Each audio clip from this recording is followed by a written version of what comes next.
Hey guys, my name is Nora Franch, and welcome to the podcast Grateful Blessed Mess, daily reflections for those in the 12 steps. I am a fellow 12-stepper and certified mindset coach, and I am here to introduce you to the value of mindset coaching in your 12-step journey. So if you feel like you are stuck in the steps, if you're slipping and sliding with your abstinence, mindset coaching may help you as it did me, and you can find me at CatholicMindsetCoaching.com.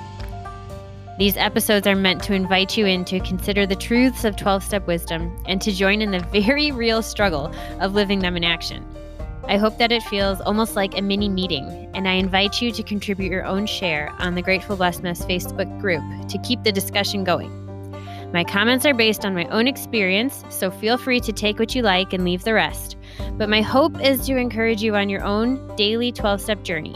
As they say, you cannot stay clean on yesterday's shower. So without further ado, let's begin.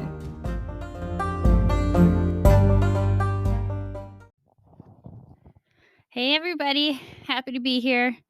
We are on page 201 of Daily Reflections, a turning point. A great turning point in our lives came when we sought for humility as something we really wanted rather than as something we must have. And that's it, short and sweet.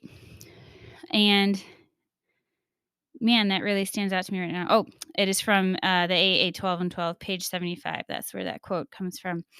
But humility as something we really wanted rather than as something we must have. That must have, that grasping, like, I need this.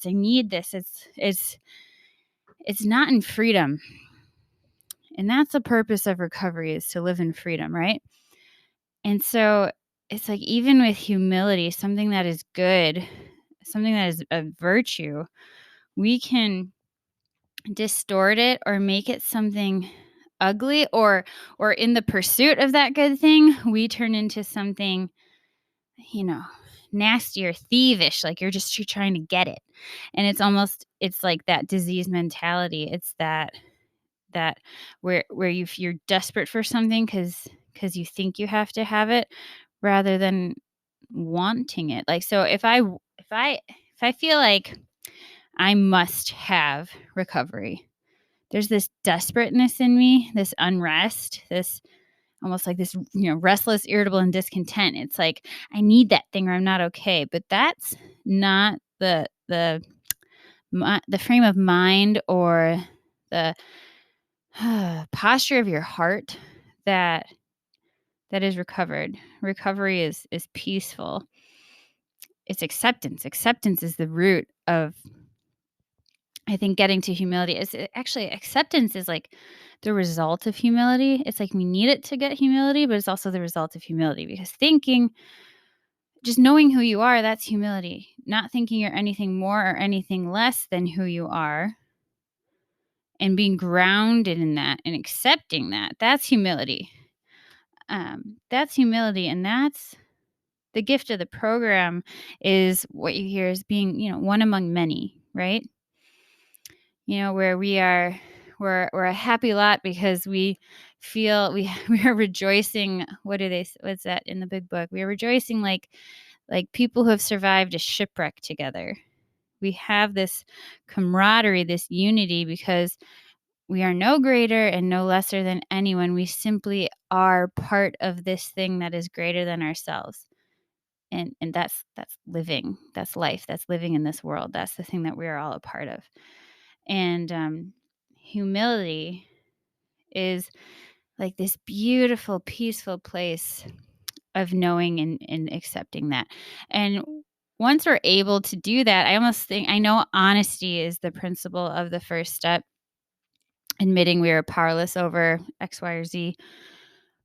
But in that, and that is true, you need to be honest with yourself, right? They say that is like the thing needed in this program to recover is honesty. Those who are incapable of being honest, those are the only people who might not make it, right?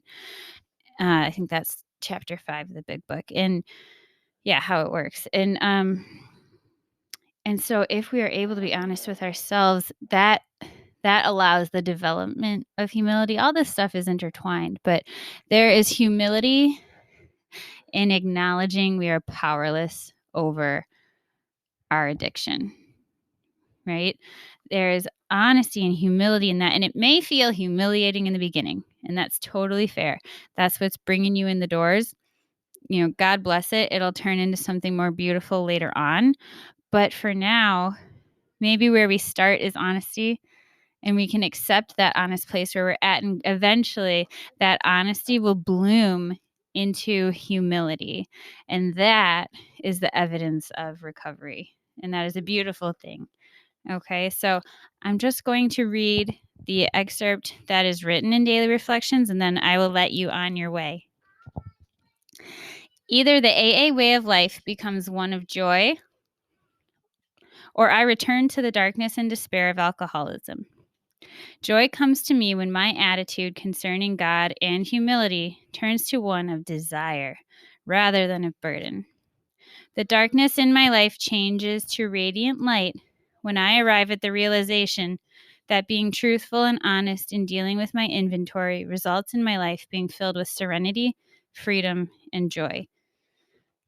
Trust in my higher power deepens, and the flush of gratitude spreads through my being. I am convinced that being humble is being truthful and honest in dealing with myself and God. It is then that humility is something I really want, rather than being something I must have. And I like thinking of that as like it's something I desire rather than a burden. So it is something that propels me in my recovery rather than this attitude that I have to sort of drag along beside me. And that really that's like white knuckling, right? That's white knuckling versus freedom from the obsession. And so let's all pray for that today. Let's all ask our higher power to give us acceptance, to teach us to be humble. And in doing that, trust that he can and he will if we let him. With that, I pass.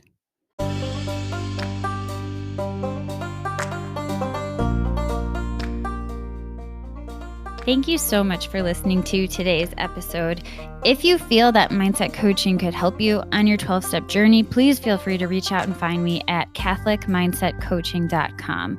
But more than that, it's important to me to give listeners like yourself a place where you do not need to feel alone on your 12-step journey. And for that reason, I've created a Facebook group. It's called Grateful Blessed Mess. And it's a place where listeners can go to add their own commentary on the share for the day, in addition to my own, and for us just to have a conversation or start a back and forth where people can find support in their 12-step journey. This is not a replacement for 12-step work. This is something outside of the 12 steps. It is simply something that has a heart for the 12 steps and those who are in it. And so, welcome. If you're here, chances are you may also be a bit of a mess. And I hope that you can learn to find some gratitude in the blessings that have come from your messes.